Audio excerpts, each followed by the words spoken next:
Magandang araw sa inyong lahat. Narito si Colander TV para magatid sa inyo ng isang panibagong latest update kay Atiza Manalo sa kanyang laban sa final ng Miss Cosmo International 2024. Narito na sa ngayon ang pahayag ni Atiza Manalo sa nangyari sa kanya sa aksidenteng nangyari during sa kanilang rehearsal sa final ng Miss Cosmo International 2024. Narito ang pahayag ni Atiza Manalo.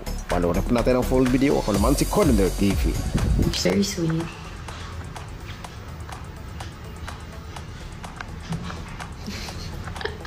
Sige, pahiram muna ng paa.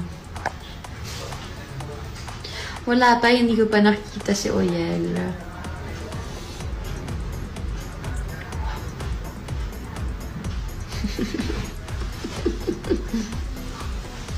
Yeah, she's very sweet. She's my roommate also. Nasaan ako? I'm in the hospital. I'm waiting for my MRI result. Ay, hindi pa kita. Yeah.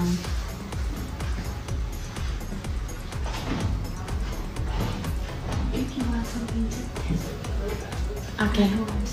Where are you getting something? Ah, okay. I thought you're getting food. Okay. Thanks, Julia.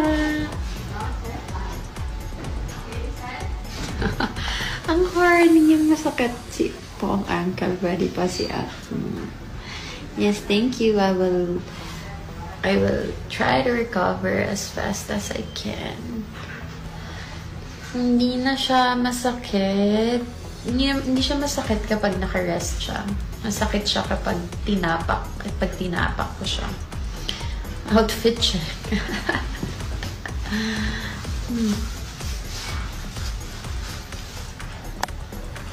Yeah, I'll make sure to take my painkillers and try to recover as fast.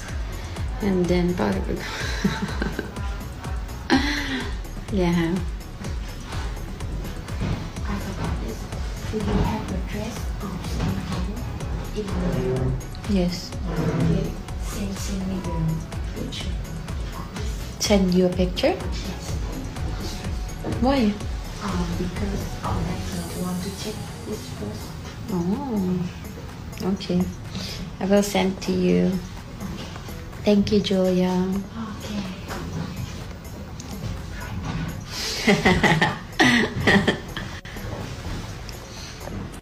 Okay, I have to send something now. Okay. Balik ako kasi hindi ka naman tinalisod. Hindi ako tinalisod. Okay.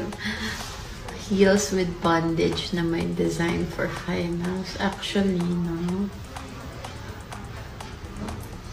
Wait, okay, thank you for your well wishes. I have to do something. I have to send something as per the request of the organizers. So, yeah, I just wanted to say hi to everyone and tell you I'm okay.